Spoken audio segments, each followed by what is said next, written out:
Hi Miss, good evening. I'm Rochelle Alforque from BIT 2B.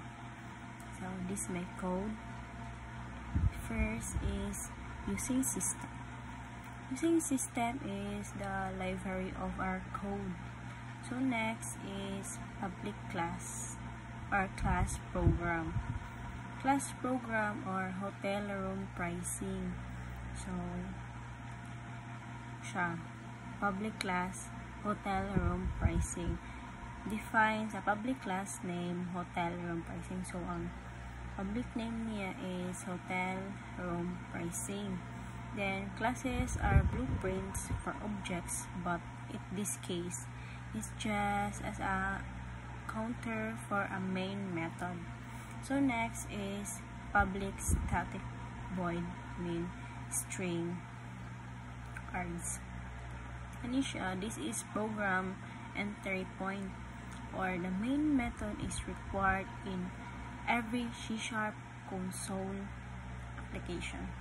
So, ang kaning string na open o close nga bracket nga args kay allows command line. So, arguments through they are not used in this program. So, next is console.write inter-room type standard. So, muna siya console prompts the user to input the room. So, input ni mga room niya.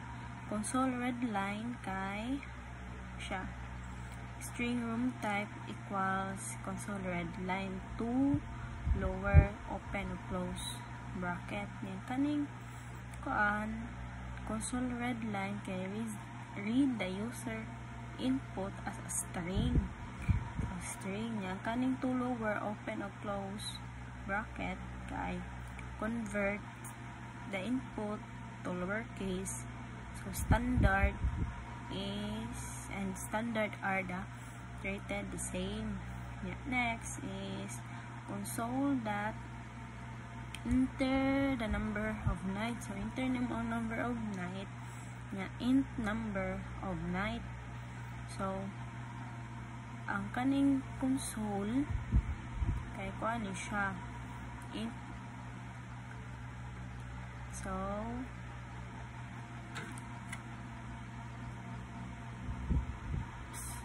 prompt the user to enter the number of night niya. Declares an int variable number of night to store the user. Store the user niya. Mga to siya. So, int try parse kay convert the input to an integer. So, kana siya mo na siya ang kaning while open enterprise console read line. So, mo to siya sa return true if conversion succeed input in a valid number. Return false if the input is invalid letters or negative numbers, etc. Next is console.readline invalid input, or siya console.enter the number of night.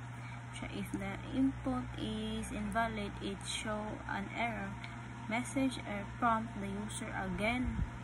So the loop repeat under the user provide a valid positive number. Next, console.write is the customer a VIP member. So kana siya nga line kay mo siya string is VIP console.readline. So open or close that to lower. Yeah.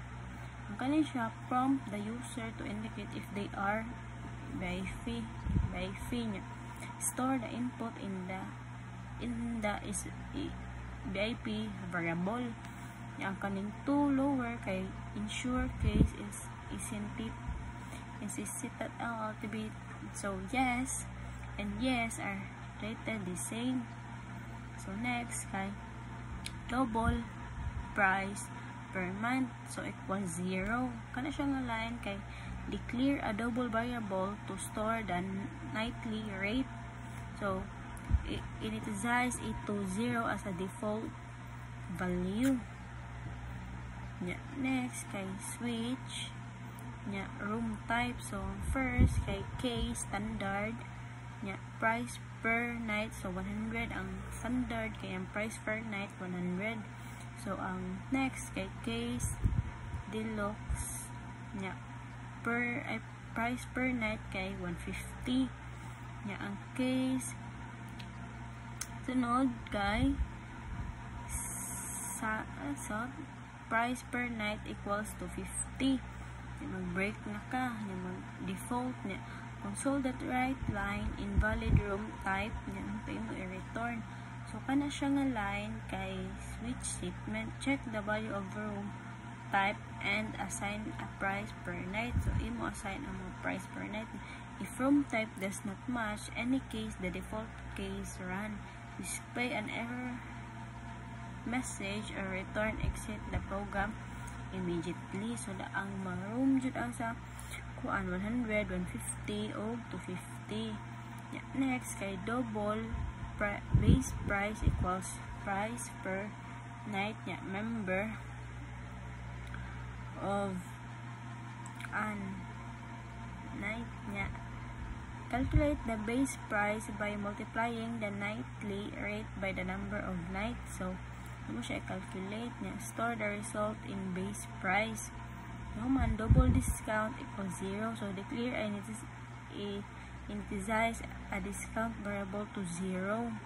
So if is BIP equals yes, discount equals base price, so 0.15. So mo na siya kana nga line kay check if the user is BIP. If they entered yes, so dapat check nimo if ang user or ang mo kuan sa kuan kay BIP. Yung they enter ang yes niya. If BIP, the discount is 15% or a base price. So aster is 0.15. So if BIP ka, naka-discount 150. If dili, naka-discount. Next kay double nya, total price equals base price minus discount. So calculate the final bill by subtracting the discount from the base price. Store the result in total price. So muna siya, total price equals base price nya, human i-minus nimo sa discount nga 15%. Human na console that right line total hotel bill. So muna siya, mag total hotel bill na siya. String interpolation nga kaning sign nga kaning ana paganay sama siya. Insert a variable directly into a string. Total price F2. Ang F2 na to ay formats the price to 2 decimal places like 150.00. So man na siya. Thank you. So this is my total bill. So calculate and display the total bill. So moto gipili na ko ang standard niya. Ang night niya per night kay nag-input ko og 3. So 3 night.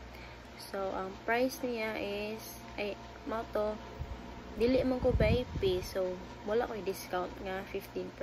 So moto ang kanyang total bill niya kay 300 kay wala may siya discount nga 15% kay kan man dili mo ko ba IP yang standard kay 100 man ang night. So standard kung room nagikuan type standard niya ang kuan ang night kay tag 100. So 300 nya ba IP yes or no? No, di ko ba IP. Mao to ang total bill niya kay 300.